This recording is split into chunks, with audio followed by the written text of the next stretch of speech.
Welcome to the Software Process and Measurement Cast number 593. I'm Tom Cagley, your host.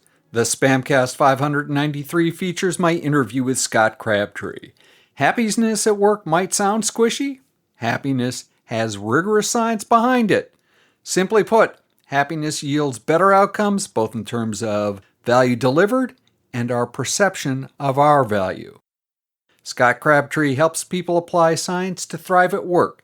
After earning a degree in cognitive science from Vassar College, he went on to lead the design and development of video games and other software. He discovered the science of thriving in 2003 and immediately became a passionate student and teacher of that research. He resigned his senior leadership position at Intel in 2011 to found Happy Brain Science. When not presenting the science of thriving at work, Scott enjoys playing music and getting into the Oregon wilderness, especially with his wife and 2 daughters. Are you ready to thrive and be happy? It's time for the interview. Scott Crabtree, welcome to the Software Process and Measurement Cast. Thanks so much for having me, Tom. Scott, this is really exciting. We talked briefly at a conference up in Portland, Oregon. It was October last year, I believe. And you were teaching people about Memory Castle and a whole bunch of other things. And some of that I've actually taken forward. So thank you, by the way. It was excellent. So, I remembered, and I actually, the notes I have afterwards, because you asked us not to take notes during, basically said, got to talk this guy on the podcast. I think this is something that, or at least the whole happiness thing, is something that we ought to explore with basically the worldwide listenership. Excellent. So, Scott, today, before we get into some of the nitty-gritty stuff, why don't we start with the word happy? What the heck does it mean, and why do we care? That is a great question, Tom. Scientists do not like the word happy or happiness much because it is too soft and squishy for them to measure. So they use subjective well-being. Subjective well-being gets at a couple of things. We are talking about how people feel, and largely we measure happiness through self-reporting, which, long scientific story short, is not a perfect measurement of happiness, but it's a valid one. If you correlate self-reports with independent measurements of brain activity, me asking you, how happy are you right now, is not a perfect way of measuring happiness, but it's solid, right? So back to the definition. We're talking about how people feel and positive emotions. Some of those positive emotions are fairly short-lived. So something good happens to us, our mood goes up, then it comes back down to a happiness set point we have. That varies from person to person, but each of us has a happiness set point that we tend to return to. So we are talking about positive emotions, but we're also talking about a longer lasting sense of meaning and satisfaction with life. I do good work testing software. I make a positive difference in people's lives. I'm a good colleague, manager, daughter, son, friend, parent, whatever it is that brings meaning to your life. Science means all of that too when they say subjective well-being. Now, to some of your listeners, and perhaps you, some may be thinking, well, that's not happiness, that's joy. We did some informal research. This was not published in a peer-reviewed academic journal, but we did some research at Happy Brain Science and found that depending on your background, your spiritual background, how you were raised, where you were raised, we use those terms oppositely. So for about half of us, happiness is deep and lasting and meaningful, and joy is this light, fluffy thing that doesn't last. But for the other half, it's opposite. Joy is deep and meaningful, and happiness is like eating cotton candy. So I don't care what we call it, as long as we know that I like the word happiness best. And anytime I say that, I mean subjective well-being. I mean positive emotions, but also a longer lasting sense of meaning and life satisfaction. If people are happier, does that have any impact in the workplace? Absolutely. Thank you for bringing me back to why we should care. I actually think that happiness is a self-fulfilling, self-rewarding destination. That is, being happy feels good, right? But for those who are more practical and focused on productivity at work, good news. Solid peer-reviewed evidence suggests that happier people are anywhere from 12 to 25% is typically the range we see in peer-reviewed academic studies. So basically, if we took all of your listeners, randomly divide them into two, brought them into a lab, showed half of them short happy film clips and showed the other half short miserable film clips, those who were nudged into a happier mood will be significantly more productive than those who were left in the control group I didn't mention or made miserable. So there's great research about this. The benefits that come with a happier brain include being more energetic, being more engaged, being more resilient. Let me just pause there. The world is challenging. Work is challenging. The world is challenging. Bad things happen to us, right? People who are happier bounce back more quickly and more effectively. Happier brains notice more. So you'll see a bug in the software sooner in a good mood than a bad mood. You're also more creative and intuitive in a positive frame of mind. So you will find better testing methodologies, better solutions to problems in a good mood than a bad mood. And as if that weren't enough, the evidence is that happier people are healthier. They show up at work more often, in the emergency room less often, and finally, they live longer. So happiness is not universally advantageous for everyone in every circumstance. I don't want to overstate this. There are some benefits to being unhappy in certain circumstances, and we can come back there if you care. But by and large, for the vast majority of us, those who are happier have brains that work better at work and elsewhere. So do you see happiness in the workplace as a zero-sum game? Is it something that if I'm happy, then the whole organization can be happier, lift all boats, all that good stuff? Is it a zero-sum game? If I get happier, somebody else has to be unhappier. It's mostly the former. This is not a zero-sum game. The only time it can be a zero-sum game, Tom, is if people engage in social comparison. So the research indicates one of the best ways to be miserable is to compare yourself to other people. So if you're at work and you're thinking, how come I can't be as happy as Jose? How come I can't be as happy as Ahmad? Then you're going to make yourself miserable that way, the data suggests. Now, we all compare ourselves to others, and sometimes that's useful. Am I as good a software engineer? Am I as good a quality assurance engineer as Kevin? Well, that can motivate us to learn and grow and become better, right? But generally speaking, comparing yourself to others is a great way to be miserable. That's the only way I can think of that boosting one person's happiness can make somebody else unhappy.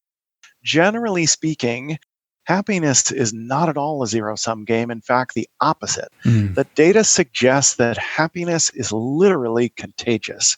So research from Dr. James Fowler, UC San Diego, shows happiness spreads through a real-life social network. That is, not on Facebook, but in the office. Our moods are affected with 3 degrees of separation, meaning your colleague's friend who you've never met is impacting your happiness because happiness spreads that far through a social network. And good news here, this is one of the only places in the data where happiness spreads better than unhappiness. So in fact, if somebody hires me and I work with just the QA team or just the senior leadership team or just the product development team, other teams will benefit as well through the contagion of happiness. So you mentioned that happiness is spreads faster or is more contagious than unhappiness. Many of my listeners may or may not have run into the scenario where they're in a group with someone who's, let's just say, a pill, and that's a polite way of putting it. Of course it is, and that person, if we affect 3 degrees of separation with happiness, does that person take the whole team and 3 degrees of separation with them down? Yes, but the positive people are bringing that same group of people up and a bit more effectively. Okay. So you're on to a key issue here, Tom. I think we have all worked with that jerk. Whoever it is for you, it's different for me, it's different for your listeners. But who hasn't worked with somebody really difficult? Maybe somebody who's brand new in their career, or works in the Pollyanna Positive Foundation or something. But most of us have dealt with somebody who's really negative and really a jerk.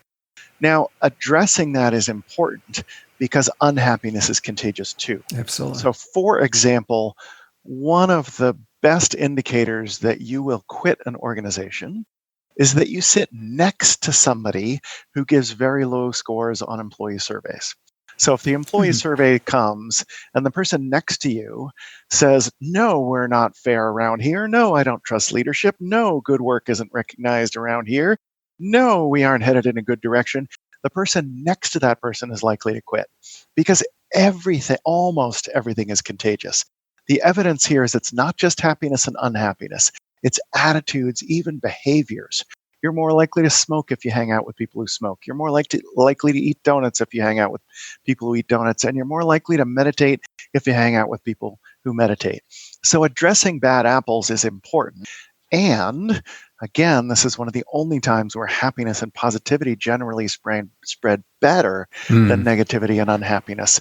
So be concerned, but don't be over concerned about the bad apples, so to speak, in your organization. Things like tough or crucial kinds of conversations are a common topic in a lot of teams that I work with. And having those never feel happy. How does happiness or that concept affect being able to do those, and then whether or not they're effective? That is a great question with about a 4-hour answer that we don't have time for. So, Tom, I basically talk for a living. I give sessions like the one you saw and then workshops. So I'll try to give you the very brief version, and you can interrupt me anytime if I'm going on and on. This is a wonderful question because it's basically the flip side to the presentation that I call The Science of Being Happy and Productive at Work. The science of happiness basically says for most of us, most of the time, the most important factor in our well-being, our happiness, is the quality of our relationships with other people. So in that session, I talk about lots of ways of investing in happiness and relationships at the same time. Be positive, be grateful, focus on what's right with each other, forgive, spread appreciation. Various other techniques can help us improve relationships. But what do you do when relationships get hard? That's exactly your question, and it's a vital question because, as you know, conflict is basically inevitable at work. I mean, I saw a presenter at the Game Developers Conference where I was attending and presenting, but I was in somebody else's session, and he said, my formula is people plus time equals conflict. I was like, yep. So over time, we get into conflict. So what do? My session, Stop Shouting, Collaboration Through Candid Conversation, has 3 themes. First of all, examine your beliefs and see if you're willing and able to see a bit more value in conflict. It is very natural for us to be conflict averse because sadly, and I wish I could tell you this has changed, but one look at a newspaper will confirm right up until today, conflict among human beings can be dangerous or even deadly. So it is natural for us. I mean, if you started saying, Scott, you're full of it, man, where are your scientific sources? I don't believe anything you're saying. It's natural for my brain to respond with fight or flight. I am under attack here. And if I'm under attack from another person, this can end very badly. So I go to fight, flight, or freeze, right? That's useful for surviving encounters with mountain lions, but not so useful for resolving things with your boss or your colleague. So I ask people to examine their beliefs because although it's natural for us to be very conflict avoidant and averse, in fact, when people disagree and care at work, it is a collaboration opportunity. It is an innovation opportunity. Research summarized by the Heath brothers in their excellent book Decisive says, we make better decisions when we consider more options. So if you and Susan and Rebecca and I all have different opinions about something, we're going to consider more options and we're going to make a better decision. And then second of all, what is collaboration and innovation? It's combining of new ideas. You've got an idea for a game. I've got some ideas about employee engagement. Let's combine them and make an employee engagement game. What a breakthrough, right? So when we disagree, it's an innovation opportunity. It's a better decision-making opportunity. It's part of the creative process. And so if people can lean in a little more and be a little more appreciative of disagreements, we can approach them with more of our whole brains and less of our guarded fight or flight brains. Then, middle section, to collaborate, cooperate, then assert. The part of this research that really blew my mind when I dove deep into this, I assumed to work out a difficulty, a disagreement, we should both compromise. We should both ask for half of what we want and give up half of what we want. The mind-blowing breakthrough for me was, no. If you and I disagree, we should both bring 100% of our view. We should share all the data, share all the feelings about why we're feeling what we believe, what we think the best approach is. Yes, we should automate this testing. No, we shouldn't. Let's get it all out there. And bring all of our willingness to listen, flex, change, adjust. And when we all bring all of that, then we get real breakthroughs and not so-so compromises. That is roughly 1 gazillion times easier said than done when we're feeling upset. And so the third and final theme in my work and this workshop is grow your emotional intelligence to improve your ability to have difficult conversations. Basically, if we feel unsafe, or our discussion partner feels unsafe, and not just physically unsafe, but psychologically unsafe, we will not respond well. We will come with fight, flight, or freeze, which in an argument look like, oh yeah, you're the one who, or okay, dude, that's totally fine. We'll just do it your way, or I'm not having this conversation. I'm out of here. Again, all productive with mountain lions, but not productive with fellow leaders in an organization. So if people can value conflict a bit more, bring all of their assertiveness and all of their cooperation, and boost their emotional intelligence to boost their success, then maybe those difficult conversations turn into wonderful breakthroughs. Okay, I buy that. You are very passionate about this topic. Why? That's a great question, and I have 2 answers for you. I have 3 answers for you, Tom. And to warn you and their audience, I'll go from most business-like and shallow to most personal and deep, and you can stop me if I'm getting too personal or too deep. So they're all valid, they're all real. Let's start with the first and most professional one. Life's too short to be unhappy at work. I've been unhappy at work. I've been around people unhappy at work. Like it or not, if you're working a normal schedule, most of us spend more time with our colleagues than anyone else in our lives. So why not be happy at work? Why not try to get along and have good relationships at work? So first, why? Life's too short to be unhappy at work. Second, why? I love a team that comes together and stays together and works well together. Now, here's where I get a bit personal, and I don't mean to overshare with you and others that I hardly know or don't know at all. I believe in Brene Brown's work on being brave and vulnerable, so here goes with that warning. My parents got divorced when I was 9. That was not a fun episode for me.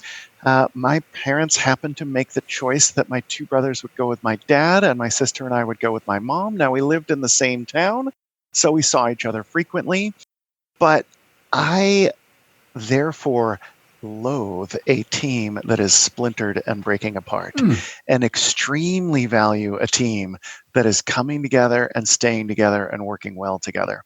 So that's a deeper why about all of this. You want to stop me before I go even deeper and more? Yeah, I think we're good on that. Okay. No, and we could, but one of the reasons I like to ask a little bit less business-focused questions is that it exposes it generally talks to where passion really is.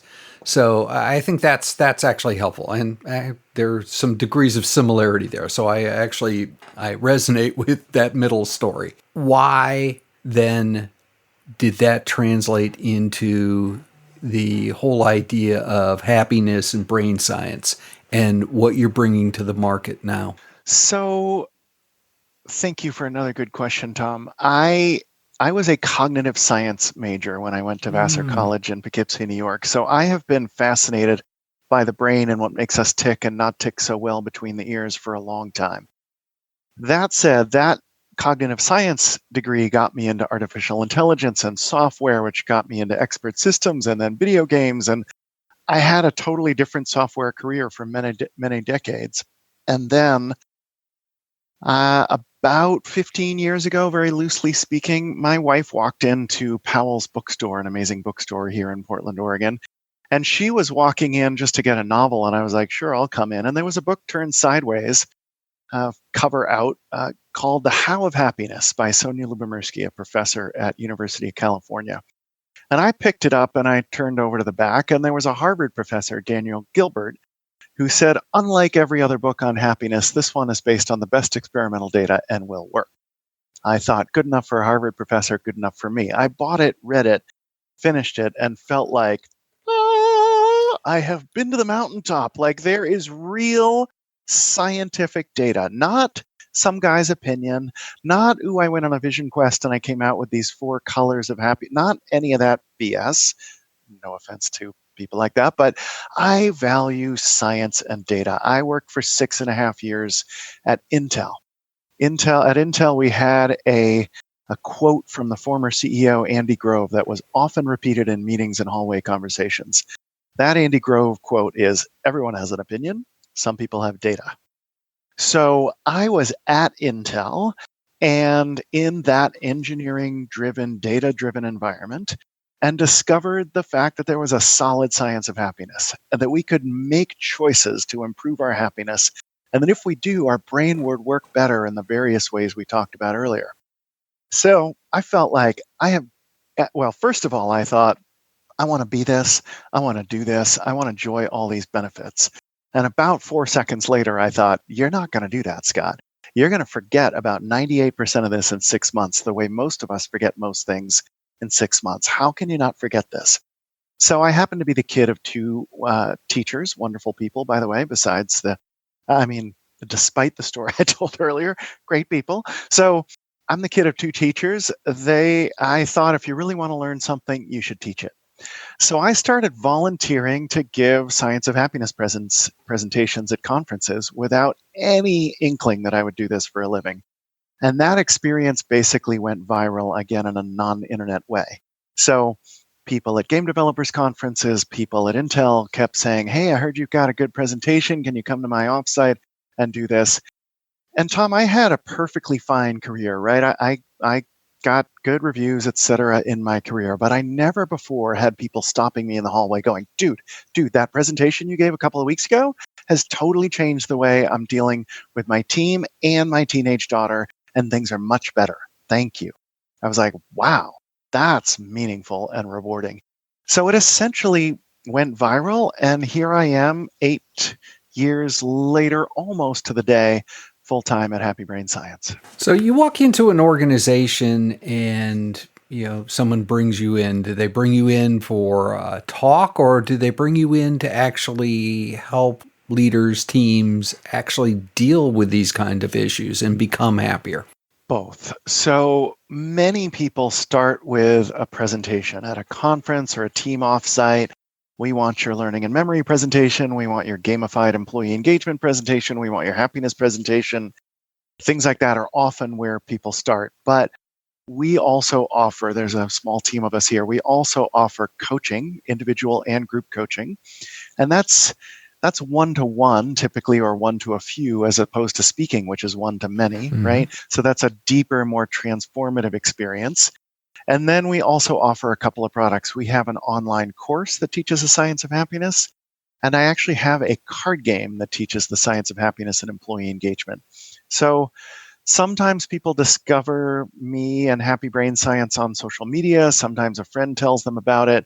But typically when a person or an organization wants to start, they're most often starting with a speaking session, a workshop, a keynote, but sometimes they come in through one of those other mechanisms and end up on one of the others. Let's say you walk into an organization and then leave 6 months later. Long gig. What's the organization going to look like afterwards? What a great question. I ask that question of the people who are going to hire me.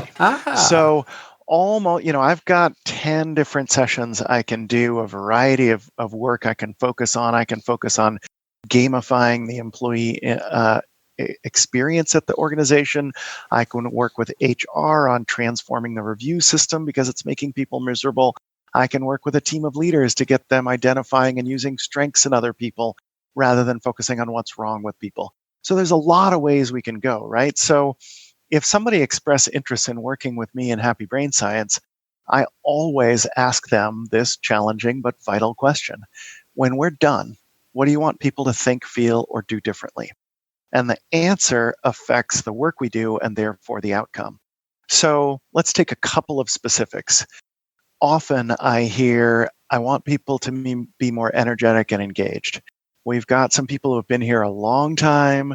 They're kind of used to things. They're kind of sticks in the mud, to be totally honest with you about it. And we just want you to make them happier. And we want them to own more of their own happiness. There are some people with a victim mindset around here. We want them to recognize and own the fact that they control a bunch of their happiness, which is absolutely what science says, right? Other times people come to me and say, well, the biggest problem are these teams do not get along. They are just butting heads. We've got silos. We've got politics. We've got people problems. Can you help people work together more effectively? And another major category is disengagement. So happiness and engagement are not the same thing, but if you define happiness the way scientists do, and therefore I do, as we did earlier in this call, then a bunch of what you do to get one will get the other. So strengths is a good example. If I teach leaders to focus on what's right with people and how can you get them doing more of what they do best more often, that will deliver both happiness and engagement. But they are different. Happiness we talked about. Employee engagement is an emotional commitment to work that leads in increased performance and results and benefits for the employer and the employee. So if someone says, people are happy enough, but they're not engaged enough at work, then we go to an employee engagement session or get them playing Choose Happiness at Work, which addresses happiness and employee engagement. And whenever possible, I like to measure results and see the change that we're getting. Typically done with surveys, not always possible, but I love the lasting changes. That's really what I'm after. Scott, this has been wonderful. If you woke up tomorrow morning, somebody handed you a magic wand, a cup of coffee, if you're a coffee kind of person, talk to people who are tea people. That's me.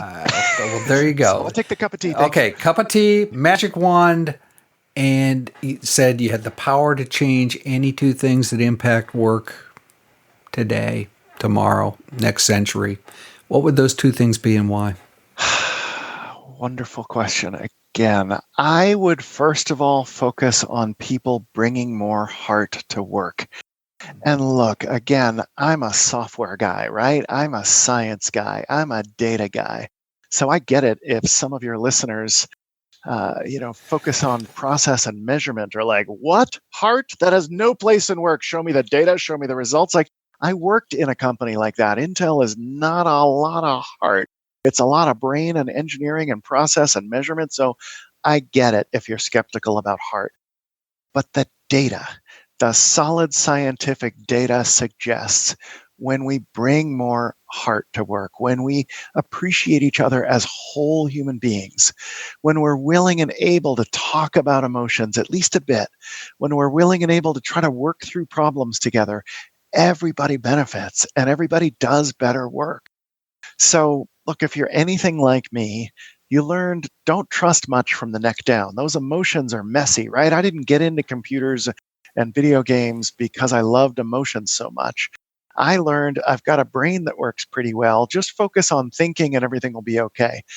Well, that leaves out a whole bunch of our whole beings, right? And again, it's not just some woo-woo heart guy saying, let's all just love each other at work. Like, I get how ridiculous that can sound to some people. But when we leave heart and emotions out of work, we leave feeling better out of the picture. We leave doing better. We leave performing better. We leave achieving greater results better. We leave being better citizens. Whether it's corporate citizens, country citizens, or world citizens, the evidence is we're better citizens when we're happier and more engaged. So first of all, I would wave that magic wand and say, bring more heart to work. And second of all, I think more than anything else, all of the research, all of the science that I know can be summarized in 2 words: choose happiness. There are other effects on our happiness and well-being. There are some genetic factors. There are some circumstantial factors. But the circumstantial factors, for most of us, most of the time, every situation is different. But on average, whether you're living in Portland or Miami or Uzbekistan, whether you're driving a Subaru, riding the bus, walking to work, all those life circumstances have very little significant impact on our happiness and well-being, because fundamentally we get used to everything we have.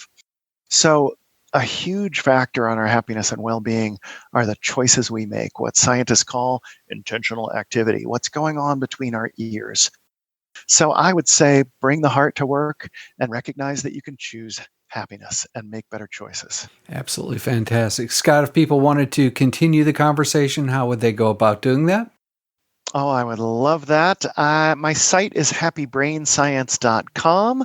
I am on Twitter, Scott Crab. I'm on LinkedIn, and I'm on Facebook as Happy Brain Science. And that card game I mentioned is available on our site and on Amazon. And I would love to continue the conversation, get any questions people have, or be helpful any way I can. Super. And we'll have that contact information. Scott, as you know, we open up the platform at this point for you to promote anything that you'd like. I do point out that I've been doing the podcast now for we're in the 14th year. So selling your car on eBay, probably not the thing to promote. Got it. Well, forgive me if I've already been self-promotional. The other main thing I have to offer is a fairly affordable e-course, and that is called Thrive from 9 to 5, The Science of Being Happy and Productive at Work. And that is available through my site, happybrainscience.com. But Tom, let me make this crystal clear. If I were all about making money, I would still be at Intel. I'm not doing this to make money. I'm doing this to help people. So if I can be helpful to you or one of your listeners, payment or no payment, I am eager to hear how I can be helpful. Thanks so much for having me. My pleasure. Thank you for being here, and it's been a marvelous little over a half hour. Thanks so much, Tom.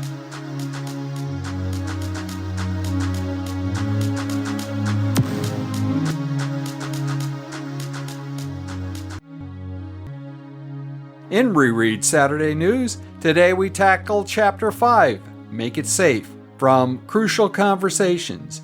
This is the next step in the journey to help the reader participate and guide crucial conversations into dialogues by ensuring that the interaction is safe. If you do not have your own copy of Crucial Conversations, it's time to use the link in the show notes and buy a copy. That helps the podcast, the blog, and obviously the authors. John Quigley and I are starting an online book club to read and discuss the classic books that underpin the lean and quality agile movements. We have a few seats left in the session that's starting on April 10th. We're going to read and discuss Out of the Crisis by W. Edward Demings. If you haven't read that one yet, that is probably one of the most crucial books to understand where quality, agile, and lean came from. Check the link in the show notes to get there. We look forward to you being there and participating. In the Software Process and Measurement Cast number 594, we will feature our interview with Daniel Lewis. Mr. Lewis, author of Behold the Cryptopreneurs, and I talked about how blockchain and cryptocurrencies are changing all types of software development. Also, we have another panel discussion focusing on working from home that should air this week, and special video content that should get into the feed over the next few weeks. A little lagniappe because we all deserve it right now. If process improvement is a never-ending journey, why do so many people ask, are we there yet?